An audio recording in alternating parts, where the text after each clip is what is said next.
안녕하세요. 김동섭입니다. 10월 29일 아침 시작을 하겠습니다. 미국 시장이 연일 상승을 하고 있는 흐름을 보이고 있죠. 이틀 연속 상승하고 오늘까지 3일째 상승합니다. 오늘은 나스닥이 다우에 비해서 상당히 많이 올랐죠. 0.8% 정도 올라서 끝났습니다. 시간에서는 큰 의미가 없었는데 본장 가면서 시장이 올라가는 그런 모습이 보이는데요. 미국 시장의 상승은 AI에 대한 낙관론이 다시 불붙었다, 뭐 이렇게 해석을 하는 것 같습니다. 그래서 AI 관련주가 많은 빅테크 종목을 가는 많은 나스닥이 주로 시장을 이끌었다 이렇게 보는데요. 엔비디아가 시총 5조 달러에 바짝 다가섰다고 합니다. 거의 5% 정도 상승했는데요. 젠수랑이 자사의 최신 칩 블랙웰과 차세대 루빈이 향후 몇 분기 동안 약 5천억 달러, 한화로 한 700조 원의 매출을 창출할 거다 이렇게 발언을 하면서 AI에 대한 실적 우려가 사라지는 그런 상황이 됐고요. 그러면서 엔비디아가 시장 전체를 끌고 가는 그런 상황이 됐다 이렇게 보시면 될 것 같고요. 특히 젠수랑이 이런 발언을 했어요. 이번 아펙 회의 때 삼성전자와 현대차 그룹과 인공지능 반도체를 공급하는 협력 계약을 발표할 예정이다 이렇게 발표했거든요. 이게 또 우리나라에 오늘 영향을 미치는 봐야 될 것 같습니다. 아침 뉴스를 보면 하이닉스도 HBM4를 지금 납품하기 시작했다 했거든요. 그러면 이 시장 오늘 우리나라는 현대차 그룹과 삼성전자 혹시 이 영향을 받아 가게 되면 삼성전자 다시 10만 전 넘어가고요. 지수는 또다시 고점을 향해 갈 수도 있습니다. 그래서 이 엔비디아 젠수랑이 발언의 실제로 진위를 확인해 볼 필요성이 있겠지만 현대차 그룹과 삼성전자를 언급했다는 것은 우리나라 시장에는 오늘 큰 영향을 미칠 수 있다 이런 생각을 해봐야 될 것 같습니다. 그 다음에 마이크로소프트사 MS가요 오픈 AI의 지분을 27% 확보했다 이렇게 뉴스가 나오면서 마이크로소프트에서 4조 달러, 시총 4조 달러를 넘어서는 그런 모습을 보이고 있습니다. 오픈 AI의 27% 지분을 확보하면서 약 2032년까지 오픈 AI 모델에 대한 독점적 접근권을 확보했다 이렇게 뉴스가 나옵니다. 그래서 AI 관련주들이 주가를 끌어올리고 있고 마이크로소프트사도 이제 AI에 좀 더 바짝 다가가는 그 흐름을 보이고 있습니다. 엔비디아가 독주 시대에서 엔비디아를 견제하는 모습이 여러 군데서 나오고 있죠. 브로드컴이라든가 그쵸? 이런 기업들로 대항마를 삼는 그런 모습도 있고 그쵸?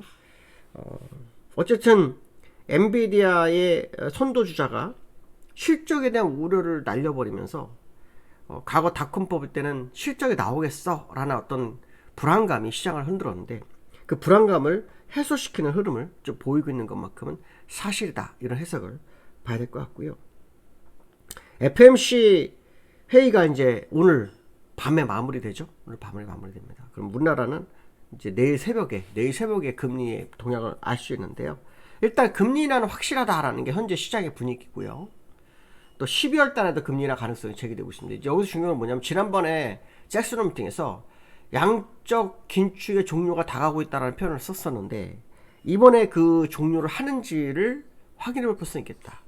요게 이제 시장에 아주 화두가 되는 것 같습니다. 아시겠지만 미국이 고용 문제로 지금 연준이 금리 인하를 했기 때문에 관세 문제로 인해서 고용이 계속 악화될 경우 양적 긴축은 종료를 해야 되죠.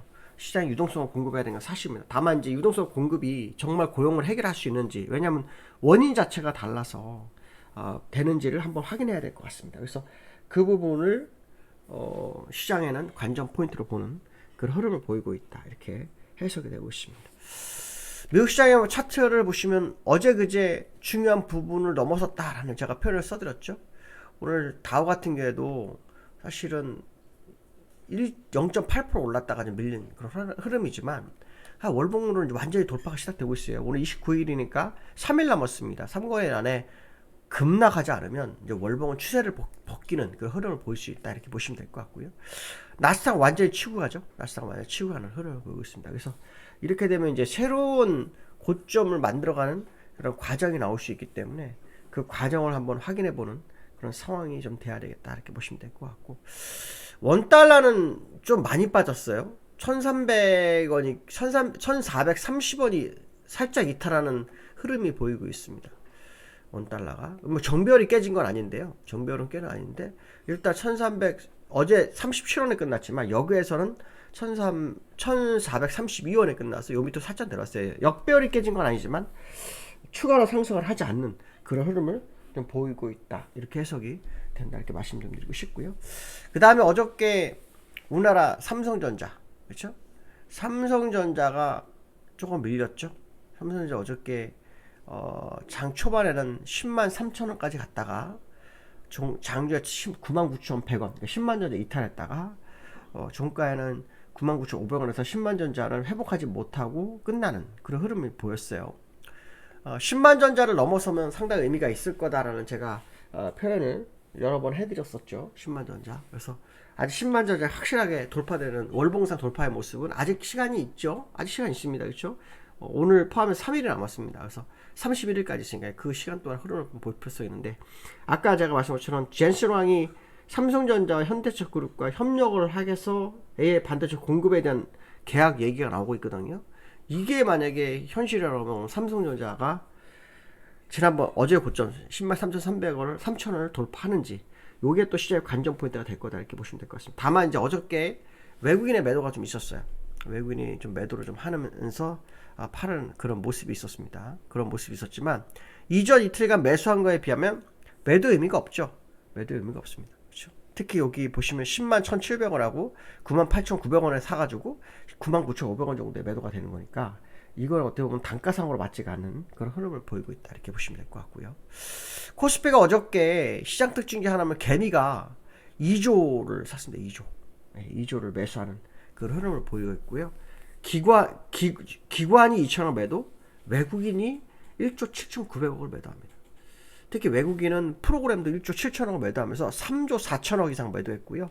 여기 보시면 요거 1조 6천억의 선물도 팔았습니다. 그래서 선물마저도 이틀 만에 거의 3조를 팝니다. 이렇게 보면 이제 외국인들이 시장에 나가나? 라는 어떤 불안감이 형성될 수 있죠. 그동안 시장 주도는 어떻게 보면 외국인의 역할이 굉장히 컸던 그런 상황이기 때문에 외국인의 매도가 왜 갑자기 나왔을까에 대한 의문점을 생각할 수 있는 그런 부분인데요. 시장 일각에서는 일단 외국인의 매도를 조정을 통해서 4,000피에 접근하지 못했던 개인들이 받아줬다 이런 해석을 지금 하고 있는 상황이거든요. 근데 사실 마지막에는 항상 개인들이 시장을 끌어올리는 경향이 우리나라는 좀 있습니다. 그러니까 기관이 먼저 외국인이 먼저 끌어올리고 기관이 같이 끌어올리다가 나중에는 이제 개미들이 막판에 막 스퍼트를 하는 그런 흐름이 있어요. 왜냐하면 눈치 보다가 진짜일까라는 의문점을 갖다가 들어오는 게 개미들이기 때문에 그 상황이 아닐까라는 생각도 들고 있고요. 또 하나는 뭐냐면 외국인들이 시장에 진입을 했을 때 가장 많이 나라 순을 보시면 미국이 매수를 많이 했습니다. 미국권에서 한 8조 이상 들어왔고요. 그 다음에 아일랜드에서 4조가 들어왔고요. 그 다음에 영국계에서 2조 정도 들어왔거든요. 2조 1,000억 정도 들어왔습니다. 근데 이 들어온 시점이 영국은 9월 달에 들었습니다. 그러니까 2차 파동이 3차 파동이 쭉 날 때 1차 상승하고 2차 횡보하면서 조정 주고 3차 막 뛸 때 들어왔습니다. 영국에서 영국에 들어왔는데 이 영국계하고 미국과 아일랜드는 차이가 있습니다. 미국과 아일랜드는 약간 롱포에 해당되고요.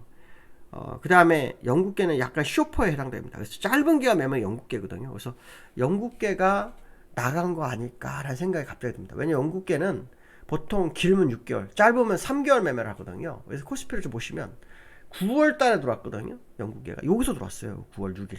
여기서 들어와 요거를 먹고 나간 것 같습니다. 그래서 주도주인 미국과 아일랜드는 그대로 있고 영국계가 나온 거라면 솔직히 말하면 시장이 흔들리긴 했지만 오히려 시장에는 자정 작업이 됐을 수도 있습니다. 왜냐하면 쇼퍼가 나가게 되면 다음엔 롱퍼만 남는 거니까 롱퍼들이 추세적으로 시장을 끌고 갈 수 있는 부분 아니겠습니까? 그렇죠? 그래서 저는 오히려 오늘도 만약에 뭐 몇 줄 더 판다고는 모를까 그렇지 않고 순항하는 모습이 나온다면 단기적인 자금이 나갔을 확률. 왜냐하면 외국계고 영국계란 보장을 못하지만 단기성 자금 있을 수 있단 말이죠. 이제 그 자금이 나갔을 거 아닐까는 예측을 한번 해봅니다. 이건 정답은 아닙니다. 지금까지 말씀드린 건 정답은 아니고 갑자기 외국인이 나왔는데 금액이 한 1조 7천억 정도 나온 거. 특히 프로그램은 뭐 프로그램으로 기계적으로 나오는 거야. 아무 소용이 없고 아무 소용이 없는 거고 실질적으로 매당 1조 7천억이면 영국계는 2조 1천억 정도 들어온 걸로 통계가 확인됐으니까 약 5천억 정도 추가 매도가 나오는지가 관전 포인트고요. 오히려 단계성 자금이 만약 제 예측대로 나간 게 맞다면 오히려 시장은 상당히 의미 있는 흐름이 나올 수도 있다. 이런 해석도 한번 해볼 수 있을 것 같습니다. 오늘 여기까지 하겠습니다. 감사합니다.